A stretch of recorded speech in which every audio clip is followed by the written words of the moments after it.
hello everyone. Good morning to all. Welcome back to my new video. अहिले हामी यता ठ्याक्कै सिकेपको साइडमा छौं. अघि चाहिँ बसमा भएर अलि राम्रोसँग सुन्नु भएन. त्यही हो. अहिले हामी आजको छुट्टीमा चाहिँ सेलिब्रेसन गर्न यता सिकेपतिर आछौं. यहाँको चाहिँ एउटा के रहेछ भने यहाँ चाहिँ हाम्रो समुद्र भन्दा नि यहाँ पुरै पहाडै छ के. समुद्र चाहिँ तल छ. दाइ आउँदै भयो. सो हामी चाहिँ तल जाँदैछौँ. कस्तो छ आज यहाँको जस ठाउँ घुम्ने ठाउँ एकदम फेमस छ नि त. जहाँ पनि मान्छे आएपछि यहाँ जाने गर्दै रहेछ. अब हामी पनि एकचोटि जाँदैछौँ. सो कस्तो हुन्छ अब हामी एकैछिनमा देखाउँछौँ है त. हैन दाइ. सो हामी चाहिँ अहिले यता सिकेपको यता नजिकै पुगेछौँ. यहाँ चाहिँ यस्तो खालको रहेछ क्या. अब पुरै अब के भन्नु अघि समुद्रबाट आयो. यहाँ चाहिँ अहिले पुरै मरुभूमि त के भन्नु यो खालको समथिङ रहेछ. अहिले हामी यहाँ पुगेछौँ. यहाँबाट कति लाग्छ दाइ? अब यहाँबाट ठ्याक्कै अब 2-3 मिनट हिँडेर सही हो. अब हामी 2-3 मिनट पछि बवाल हुन्छ भन्ने आश छ. आज पनि हेरौँ. यहाँनिर चाहिँ पुरै यस्तो खालको रहेछ क्या. अब पुरै यो हाइवे जस्तै समथिङ रहेछ. यहाँबाट अब हामी हिँडेर जाने.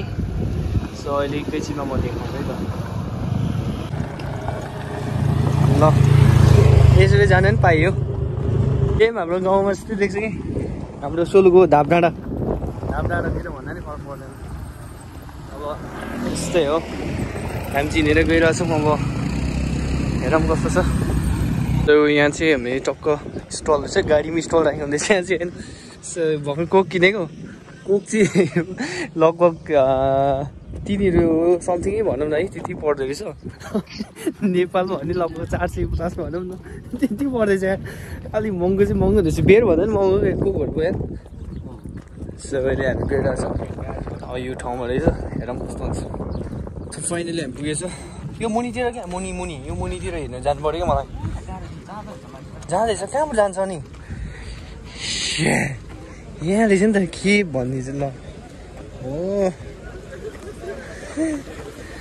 ल गत्त रमाइलो गर्दैछ. ल ल ल त्यो हामफाले चाहिँ यहाँबाट रहेछ नि त. म टिकटकमा देखेँ. कडा यार. यहाँ त कति गहिरो छ हौ. सबजना यहाँ रहेछ. यो जान्छ यो जान्छ है. यो जान्छ यो जान्छ यो गयो आम्मा कडा गहिरो छ यार. यो जान्छ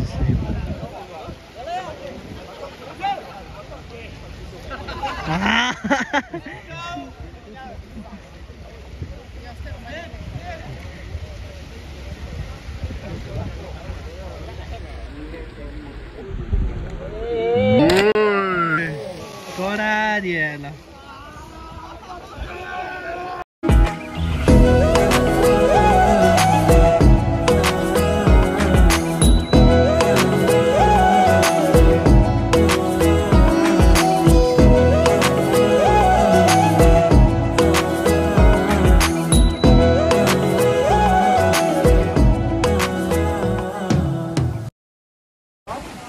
यस्तो रहेछ केप गुफा. सही रहेछ नि त. ल दामी. ल यो हो क्या मजा भनेपछि हो. सो यहाँ चाहिँ बवाल भनौँ न है. यस्तो छ है. यस ठाउँ चाहिँ एउटा घुम्नको लागि चाहिँ राम्रै ठाउँ भनौँ न. यहाँबाट स्विमिङ खेलेर गएर सायद त्यहाँनिर सुतेको छ. यस्तो छ क्या. ल यस्तो अवस्थामा छौँ हामी चाहिँ. खेलिरहेछ जोस्. यदि साइप्रसमा छौ भने चाहिँ यो ठाउँमा चाहिँ आउनै पर्ने रहेछ क्या. जोस् घुम्नको लागि चाहिँ राम्रै रहेछ भनौँ न है. एकचोटि सबैजना आउँछ होला भन्नु त. यहाँ दामी रहेछ ठाउँ.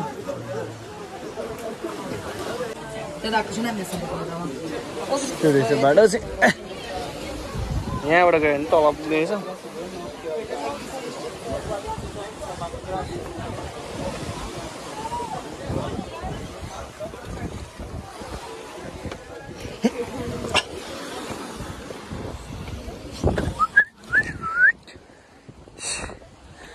यति हेर्न लागेको जस्तो फिल भयो मलाई चाहिँ त यार.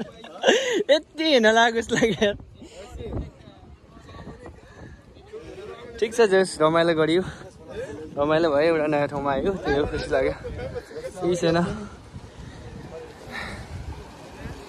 सो रमाइलो गऱ्यो है यहाँको यस्तो यस्तो सिनहरू कस्तो लाग्यो अब हामी नेक्स्ट टाइम फेरि अर्को ठाउँमा जान्छौँ सो यस्तै हो अलिअलि यहाँबाट चाहिँ जम्पिङ प्लेस मजाले ओ गयो ल आमामा यहाँ लगभग कति फिट होला त 20 समथिङ 20-25 फिट त छ होला यहाँ लास्टै अग्लो छ क्या हेर्दाखेरि चाहिँ एकदम अग्लो नभएको जस्तो देख्छ तर लास्टै अग्लो नै छ क्या यहाँ एकदम सही छ यसलाई बवाल भयो जस यहाँ हाम्रो दाइ फोटो खिच्दैछ फेरि यहाँ नेपालीहरू पनि आउँदैछ है प्रायः जस्तो तर धेरै कम छ आज किनभने आज मन्डे हो नि त यहाँ हेर्दा हेर्दै एउटा टक्क बोर्ड आइदिइरहेको ल सही होला सो अहिले हामी चाहिँ फर्किसकेका छौँ बवाल भयो भनौँ रमाइलै भयो जस नयाँ ठाउँमा इन्जोय गऱ्यो त्यही हो यो ठाउँ चाहिँ सेम हाम्रो गाउँ जस्तै छ यहाँ चाहिँ अब हामी यहाँबाट चाहिँ गाडी लिन्छौँ बस आउँदैछ अनि बसमा जान्छौँ होला सो त्यस्तै छ अहिले अगाडिको भिडियो चाहिँ हाल्छु होला तर म अहिले हामी उतातिर जान्छौँ लाइफ चाहिँ चिल छ क्या यहाँनिर अब जस पैसा छ भने चाहिँ रमाइलो हुँदैछ पैसा छैन भने त्यही हो अब जस घुम्न पाएको छ त्यसै खुसी भइरहेको छौँ सो आएको भर्खर भयो नि त त्यही नि रमाइलो गरिरहेको छौँ खुसी लागिरहेको छ सो यहाँ हामी हाइवेमा आइपुग्यो अब एकछिन बसेर बसलाई वेट गरेर अनि चाहिँ हामी टक्क लाग्छौँ के हो यो चाहिँ के हो यो यस्तो दामी सप रहेछ है खासमा ल यार मान्छेले बिग्रेको गाडी ल्याएर यस्तो गर्छ हाम्रो नेपालमा फालेर कहाँ के गर्छ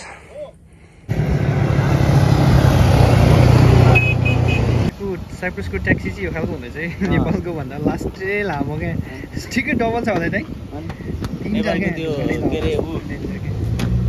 राष्ट्रपति विद्यादेवी भण्डारी चढ्ने नेपालको मन्त्रीहरू चढ्ने जस्तो त यहाँको केटी छ यार ट्याक्सी छ यार ल सही हो यार ल जाने हामी वेट गरिरहेको छौँ अहिलेसम्म 10 मिनट बसेँ बल्ल बस भयो नि के भने राइट नाउ अहिले चाहिँ हामी यता साथीको रुममा छौँ ऊ चाहिँ यता नेपाल सेन्टरमा बस्दैछ नि त नजिकै अनि यहाँ हामी चाहिँ आएर मलाई बाटोमा आउँदा मेरो चाहिँ हिजोदेखि नै एकदम थुक्पा खानु मन लागिरहेको थियो कि अब त होटेलमा खानै पाउँदैन त्यही पनि यहाँ चाहिँ उनीहरूको यहाँ रुम रहेछ नि त यहाँ उनीहरूले आफूले पकाएर खाने यताउता रहेछ सो चट्टसँग अहिले चाहिँ हामीले अघि नै थुक्पा सुक्पा आएर पनि पकाइसक्यो अब एकछिनपछि खान्छौँ सो यस्तै हो सो भिडियो कस्तो लाग्छ होइन लाइक कमेन्ट सेयर गरिदिनु होला अब यस्तै हो आज पनि छुट्टी थियो भिडियो हाल्यो पछि नै हाल्छु भन्दै see you guys bye bye अनि नेक्स्ट टाइम भेटौँ ल बाई